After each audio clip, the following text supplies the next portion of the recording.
ఊర్వశీ పురూరవ వృత్తాంతం. శౌనకాది మహామునులారా, ఈ బుద్ధుడికి ఇలా అనే స్త్రీతో సంగమము వల్ల మన ప్రస్తావనకు వచ్చిన పురూరవుడు జన్మించాడు. అతడు మహాదాత, యజ్ఞ విధాత. ఆ వృత్తాంతం చెప్తాను, అద్భుతావహంగా ఉంటుంది, వినండి అని సూతుడు శౌనకాది మహామునులకు ఈ విధంగా చెప్పసాగాడు. అనగా ఒక రాజు, అతడి పేరు సుద్యుమ్నుడు.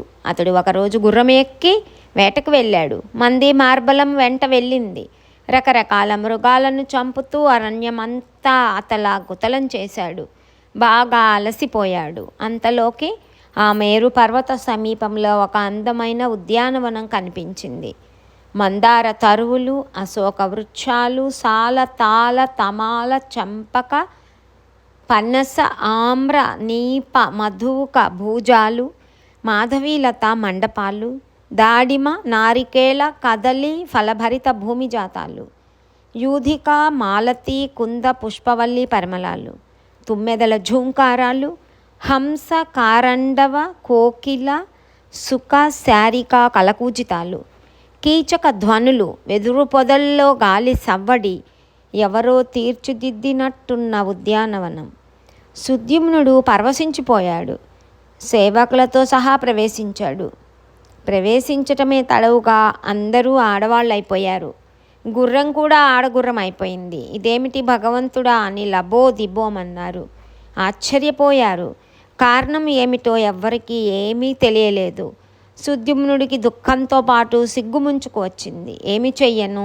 ఇంటికి ఎలా వెళ్ళేది? రాజ్యం ఎలా పరిపాలించటం? ప్రజలు ఏమనుకుంటారు? ఎవరు నన్ను మోసగించినట్లు? ఇలా అన్ని ప్రశ్నలే. దేనికి సమాధానం లేదు. మదన పడిపోయాడు. సూతుడు చెప్తుంటే వింటున్న శౌనకాదులకు అబ్బురమైంది. అదేమిటి? పురుషుడు స్త్రీగా మారిపోవటమా? మన గుర్రం ఆడగుర్రం అయిపోవటమా? చాలా వింతగా ఉందే.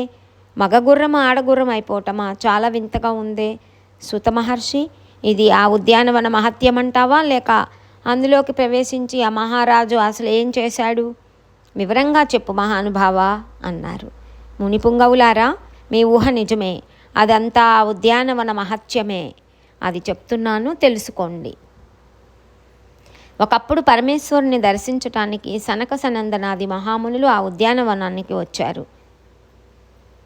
వారి దివ్య తేజస్సుతో చీకట్లు పటాపంచులైపోతున్నాయి.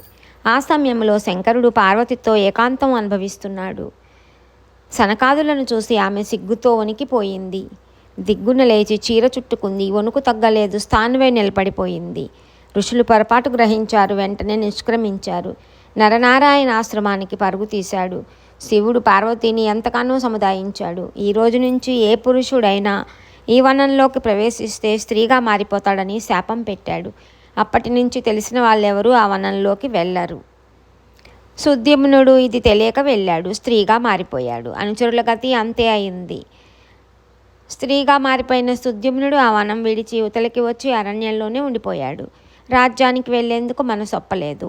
ఇలా అనే పేరుతో అడవిలోనే అలా తిరుగుతున్నాడు. పరివారం చెలికత్తెలై సేవలు చేస్తున్నారు. ఇలా ఉండగా ఒక రోజున సోముడి కొడుకు బుద్ధుడు యవనవంతుడై ఆ అడవికి వేటకు వచ్చాడు.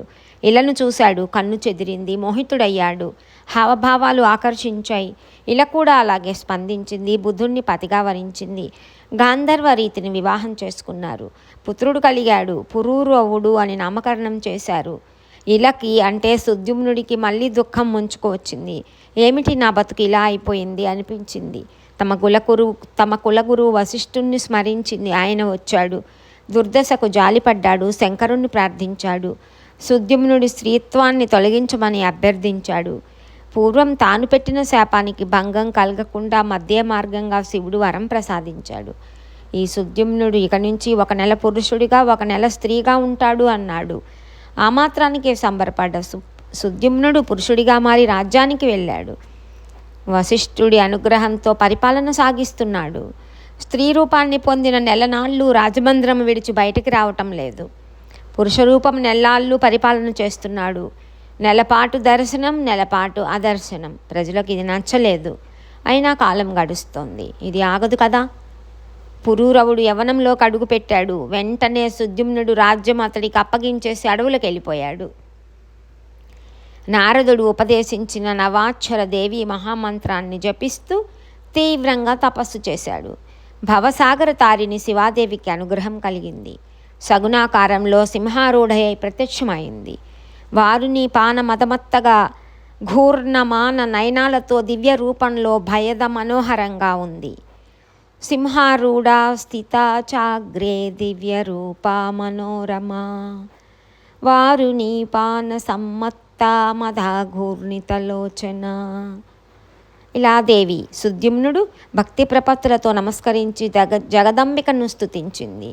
దివ్యం చ తే భగవతి ప్రథితం స్వరూపం దృష్టం మయా సకలలోకహితానురూపం వందే త్వదంఘ్రికమలం సురసంగసేవ్యం కామప్రదం జనని చాపి విముక్తిదం చ. జగన్మాత, త్రిమూర్తులు, దిక్పాలకులు, దేవతలు, మహర్షులు, మునీశ్వరులే నిన్ను తెలుసుకోలేక మోహ విభ్రాంతిలో పడిపోతుంటే ఇక మానవ మాత్రుల మాట చెప్పాలా? సృష్టిలో కనిపించే ఐశ్వర్యమంతా నువ్వే. లక్ష్మీదేవిగా విష్ణుమూర్తికి నీ సాత్విక రూపం మాత్రమే తెలుసు. సరస్వతీదేవిగా బ్రహ్మకు నీ రాజస్వరూపం మాత్రమే తెలుసు. పార్వతీదేవిగా శివుడికి నీ తామసీ రూపం మాత్రమే తెలుసు. కానీ నిర్గుణతత్వం ఎవరికీ తెలియదు. జానాతి విష్ణురమిత ద్యుతిరంబ సాక్షాత్ త్వాం సాత్వికీ ముదదిజాం సకలార్ధదాం చ కో రాజసీం హర ఉమాం కిల తామసీం త్వాం వేదాంబికేన తు పునః ఖలు నిర్గుణాం తాం. అమ్మా, ఇంత మందమతిని నేనెక్కడా, నీ అమేయ ప్రభావం ఎక్కడ? కరుణామయివి కనుక ఈ సేవకుణ్ణి ఇలా అనుగ్రహించవు. లక్ష్మీదేవితో కలిసి మధుసూదనుడు నీ పాదకమలాలను అర్చిస్తుంటాడు. అశోక వృక్షములా పురాణ పురుషుడు నీ పాద తాడనంతో పులకించి పుష్పించాలని కోరుకుంటుంటాడు. సకల దేవసుతుడైన నీ భర్త కామార్తుడై నీ పాదాలపై పడి నమస్కరిస్తే నువ్వు కోపంతో త్వంకారం చేస్తుంటావు, తిరస్కరిస్తుంటావు. నువ్వు అని ఏకవచనంతో మాట్లాడుతుంటావని. కానీ వాంఛత్యహో హరిరశోక ఇవాతి కామం పాదాహతిం ప్రముదిత పురుష పురాణః తం త్వం కరోషి రుషితా ప్రణతం చ పాదే దృష్ట్వా పతిం సకలదేవనుతం స్మరార్థం. నువ్వు ఎప్పుడూ మేఘంలో మెరుపులా ఆ నీలమేఘశ్యాముని వక్షస్థలం మీదనే కాపురం ఉంటావు. అది నీకు విశాలమైన పర్యంకం. ఇందులో వింత ఏముంది? జగదీశ్వరుడే నీకు వాహనమాయే. నువ్వు కనుక కోపించి మధువైరుని పరిత్యజిస్తే ఆ శక్తిహీనునికి నమస్కారం పెట్టేవాడు ఎవడూ ఉండడు. లక్ష్మి వైదొలిగితే ఏ పురుషుడి పనైనా ఇంతే కదా. లోకంలో చూడటం లేదు, స్వజనమే విడిచిపెట్టేస్తారు. నిజానికి బ్రహ్మాదులు పురుషులు కారు, నీ పాదాలకు నమస్కరించే యువతులు. నువ్వే వాళ్ళని మగవాళ్ళని చేశావు. నువ్వు అనంత శక్తివి. ఏమని వర్ణించను, ఎలా వర్ణించను? నువ్వు పురుషుడివా, స్త్రీవా, సగుణవా, నిర్గుణవా, ఏమైనా కానీ నేను మాత్రం నిరంతరం నీ పట్ల భక్తినే కోరుకుంటున్నాను, శరణు వేడుకుంటున్నాను. ఈ స్తోత్రానికి జగదంబిక సంతుష్ట అయింది. సుద్యుమ్నుడికి సాయుధ్యం అనుగ్రహించింది. మునీశ్వరులకు కూడా దుర్లభమైన సుస్థిర పరమపదాన్ని ప్రసాదించింది.